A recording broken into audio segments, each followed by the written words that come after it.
Welcome back to The Deep Dive. Our mission today is to tackle, well, one of the most complex, fascinating, and historically misunderstood topics in human physiology. The female experience of pleasure. It's a huge topic. It is. We've pulled together a phenomenal stack of sources that link, ancient historical documents, cutting-edge brain scans, and some really intense questions about attraction and sexual fantasy. It's truly a journey across time and discipline.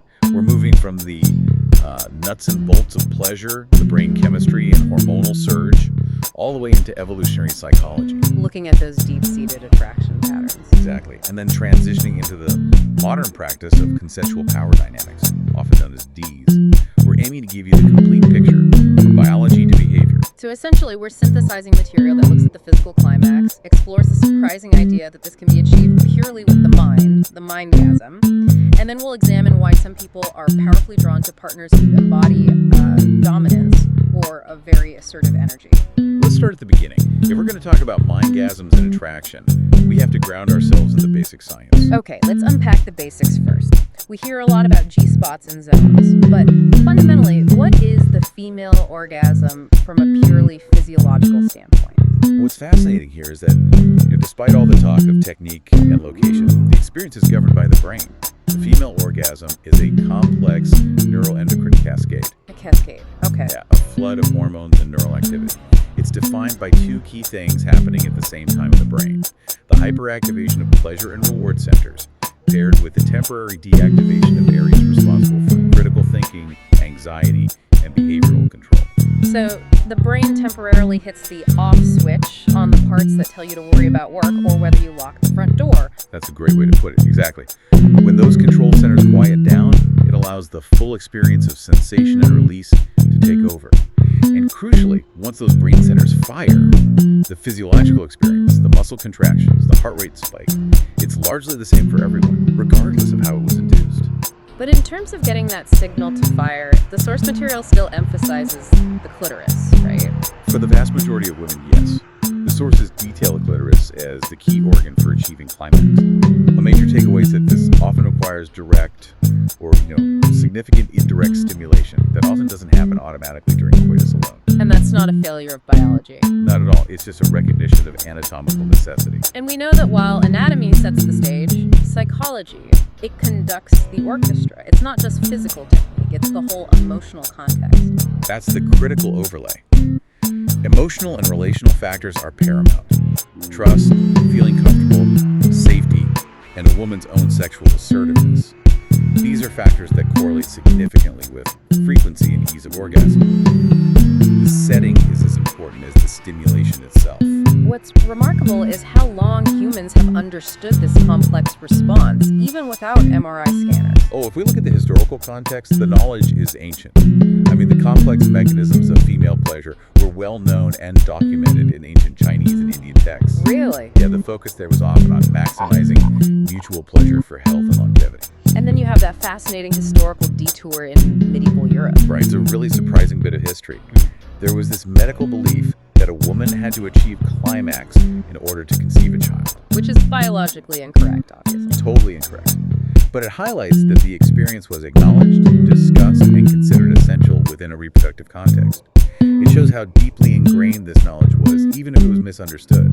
That transition from understanding the physical and emotional necessity to the purely conceptual is a perfect entry point for our next section. We're going from physical touch to zero touch, exploring the phenomenon that the modern world calls the mindgasm. The mindgasm is, it's the ultimate proof of the brain's power. It's a modern slang term for an orgasm achieved entirely through mental stimulation, focused concentration, erotic imagery, and intense awareness, without any direct physical genital touch. But hold on. If it's purely internal, how do we confirm it activates the exact same pathways? That it isn't just a very, very intense daydream? That's where the brain scans come in. The sources are very clear. The brain is the primary sexual organ. Mindgasms activate the exact same neural networks, that complex neuroendocrine cascade we just discussed. The same ones. The very same ones as a physically induced orgasm. Measurably, they cause the same physiological changes. Heart rate spikes, blood pressure increases, and involuntary muscle contractions across the pelvic floor and lower abdomen. It is a genuine, complete physiological event, signaled solely by the mind. That is just a remarkable finding. What does the practice look like for someone trying to do this on demand? It sounds like it requires serious mental discipline. It does. It moves beyond passive fantasy. It requires intentional, focused practice. The techniques often involve deep mindfulness, highly structured breathing exercises to manage arousal, and specialized deliberate control over the pelvic floor muscles. So things like advanced Kegel variations? Exactly. The Kegels aren't just for muscle strength here. They become a feedback loop for sensation. They build internal sensation and control, allowing you to feel and amplify subtle changes within your body. It's like giving the mind a direct line of communication to the physical response. And what's the experience like? It's often described as feeling hands-free, sometimes more diffuse, and occasionally more sustained than a traditional climax. If this is an inherent capability, a built-in biological potential, did any of the sources suggest that ancient cultures documented this, even if they didn't call it a mindgasm? That's the difficulty. While the biological potential has existed forever, people have likely had spontaneous mental orgasms during dreams or intense visualization throughout history. Specific historical documentation using a consistent term like mindgasm is non-existent. Because these are inherently private, internal experiences. Right. It's a physiological constant that only receives a modern, recognizable label once we started discussing sexuality so openly. An ancient potential, but a modern concept. That distinction makes perfect sense. Okay, let's pivot entirely to the question of attraction, which is maybe the deepest psychological layer we have to peel back here. Why do some women show a profound preference for partners who exhibit dominance, or intense confidence, or traits we might even associate with aggression? This is where we run into a fascinating tension between two great theoretical frameworks: evolutionary psychology and modern social theory. Both offer a piece of the puzzle. Let's start with the controversial one, the evolutionary angle. What do the sources say about the hardwiring? From an evolutionary standpoint, the argument is tied to genetic fitness. Some studies indicate a heightened preference for certain traits, especially during the fertile window. So when conception is most likely... Exactly. Our sources highlight research that showed women, particularly at peak fertility, expressed a stronger short-term mate preference for men exhibiting what's called appetitive aggression. Appetitive aggression, that's a clinical term that needs unpacking. It sounds quite intense. It does. It's defined as an intrinsic, proactive motivation for violence or combat. In an evolutionary context, this preference is theorized to be a subconscious marker for high genetic fitness, or raw physical strength. So in an ancestral environment, a partner with those traits offered distinct advantages: protection, resources. Precisely. It's the ancient calculus of selecting brawn over beauty, so to speak. But here's where the two topics we've discussed collide, and it's a powerful connection. Didn't one of the key studies link this specific preference for dominance directly to the physical experience of pleasure? That's the key piece of evidence cited by the evolutionary model. A study from the University of Pennsylvania surveyed heterosexual women about their sexual experiences. They found that women reported more frequent and earlier timed orgasms when paired with dominant, symmetrical, or muscular men. That's a remarkable finding.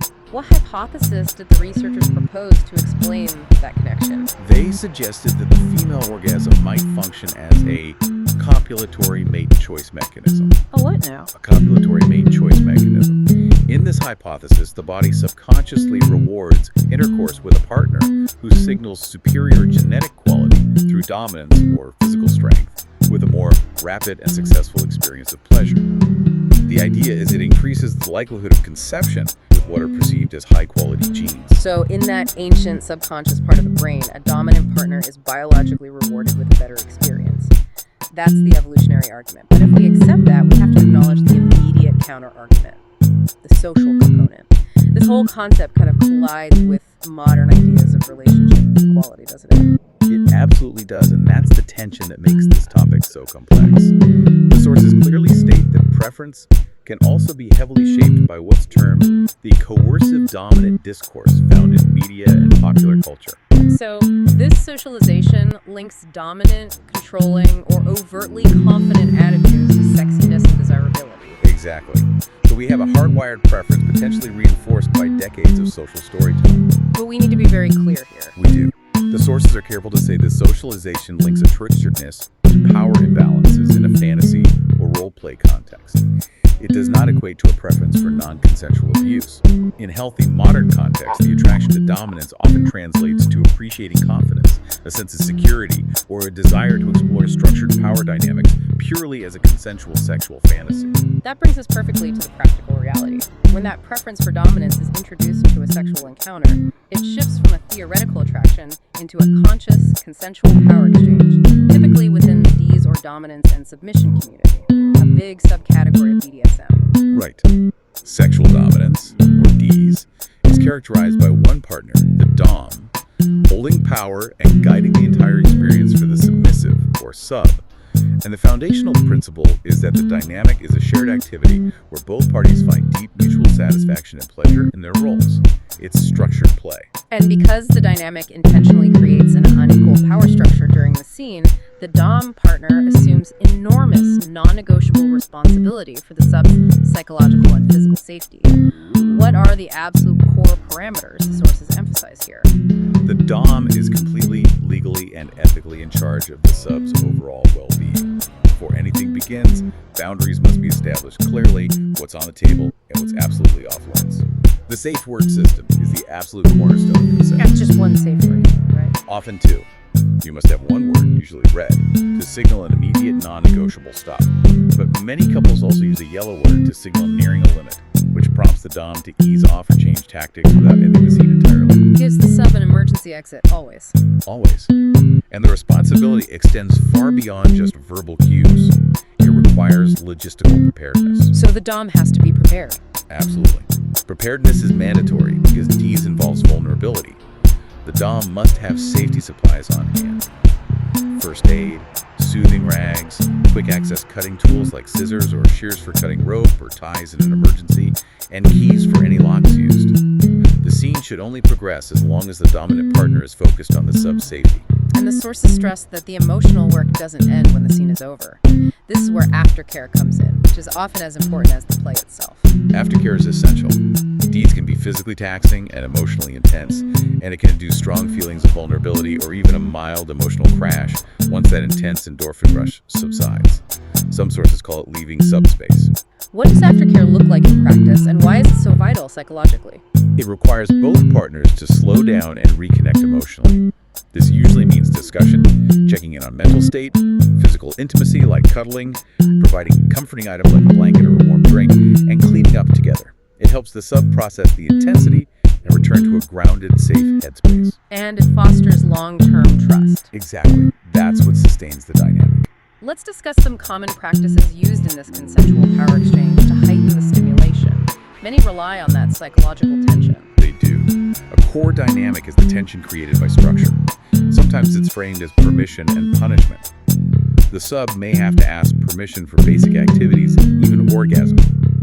Breaking established rules leads to a pre-agreed-upon consensual punishment, like impact play or extended bondage. Let's focus on impact play, like erotic spanking. What's the appeal beyond the immediate sensation? Well, erotic spanking or paddling uses impact to create a dual physiological effect.